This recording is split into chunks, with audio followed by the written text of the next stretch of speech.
Tonight, I want to talk about staying on the dating marketplace too long and the reason it is important to secure a relationship or marriage in your prime. You're tuned in for those in the cheap seats. I'm going to start tonight's rant with an allegory. So let's take a trip to the farm where we have various animals of use and production. And let's go to the chickens of the farm. Let's look at the purpose of the chickens of the farm. First, the female chicks, which are the hens, and the young chicks. So the hens of maturity serve a dual role on the farm. For one, they lay eggs, which are used to further the populations of the chickens and also as a commodity of production for the market. Now, when hens are young, they are young chicks. And the purpose of the young chicks is to grow into maturity to become useful to the farm by the ways I described through the hens. And on a farm, there is a rooster, and his job is dual as well. He is first there to procreate, and second to protect the young chicks and hens from predators. And this is his role on the farm. Now let's take a look at what happens to hens who can no longer produce offspring and a commodity of eggs. On most farms, the hens who can no longer produce are used as meat because the hens can no longer serve a dual purpose to the farm. So in other words, the hen's usefulness is no more.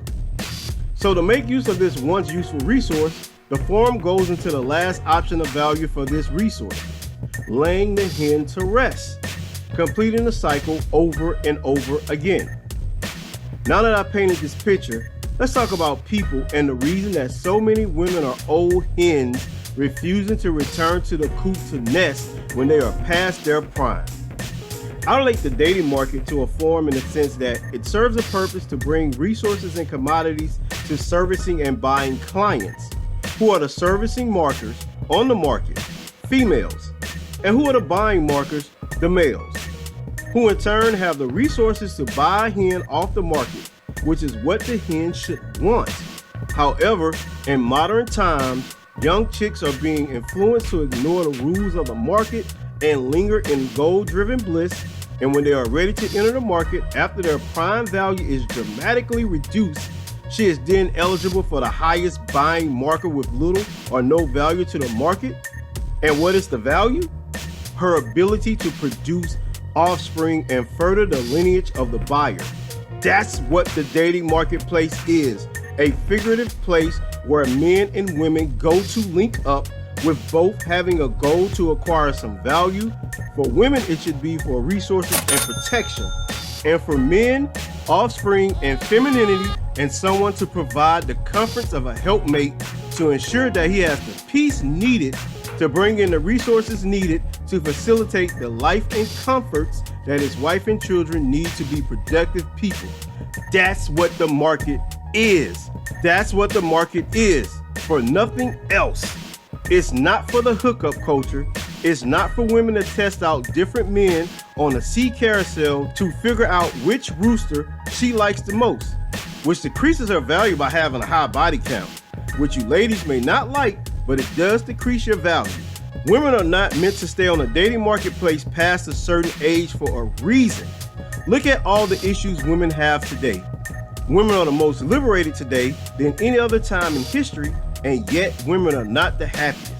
Why? Because women, for the most part, have been sold propaganda packaged as liberation for the sole purpose to advance economic goals of a few higher ups in our social order.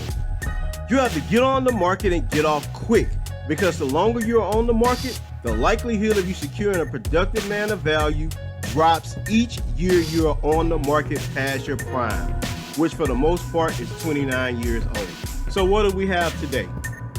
We have a bunch of old hens refusing to return to the nest. They're out here still on the dating marketplace way past their prime, competing with young chicks because you have too many women lingering on the dating marketplace far past their primes, lowering the value of the marketplace. So when men say things like, I want a woman that has no children, that is fit and feminine, you have the older women who have refused to change because they've been sold a steady diet of propaganda that they're okay how they are, whether they be overweight or not, whether they be very masculine, or whether they want to cooperate with a man in a productive way. So they're still on the market acting as if they have higher value than they had when they were in their prime. Just because you've gotten a little bit more astute to securing value and resources from a man in your later years does not mean that those men to your level, which you have dramatically reduced your value, to now say, well, I expect even more now in my older age than I got in my prime. It doesn't mean that now because you have become more astute with acquiring resources and particular value from a man, that you are what a man wants, who has made himself into something, who has gathered resources to be very productive in society, wants a woman with baggage.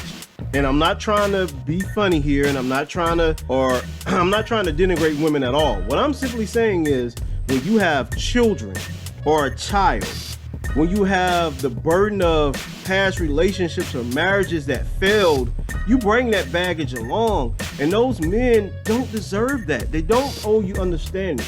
A potential suitor or mate does not have to understand the fact that you have this baggage, and just because you got it during your younger time when you should have been securing a mate in the first place doesn't mean those men owe you understanding now and say, okay, you know what?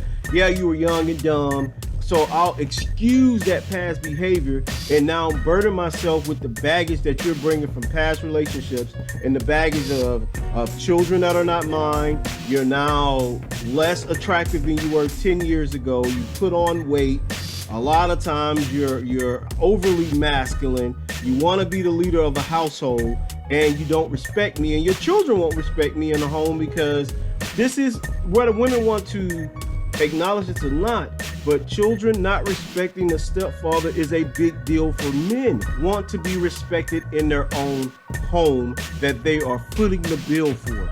And if you have someone else's babies attached to you, then the chances of you rearing your children up under that man to respect him as the parental figure as well as yourself are slim to none. And you women know this. You know the issues that come with having children with other men and then attaching yourself to a man later on in life, wanting that man to provide all the resources for that child as if he was the biological father, without any lane to discipline those children like the biological father. And this concoction does not work. A man wants to start his own lineage without prior biological baggage being put upon him by someone else's failure to take on the responsibility of marrying you when they produce offspring with you. In your prime, you should be securing a husband. And the reason you should be securing a husband in your prime is so that you will not be on the dating market far past your prime value. Because the longer you linger on the dating marketplace, your value goes down and down and down. It doesn't go up. Despite what women may want it to, you're not men. You cannot increase your value by increasing your resources. Men don't give a damn about your resources. Men care about if you're fit, feminine, and cooperative. That's what men care about. Get off the dating market, secure a husband, and build a family and future. So when you become an old hen, which you will have a nest, and you will not be on the dating market past your prime. That's all I got tonight, man. Don't forget to like, comment, and subscribe. I'll catch y'all on the next one.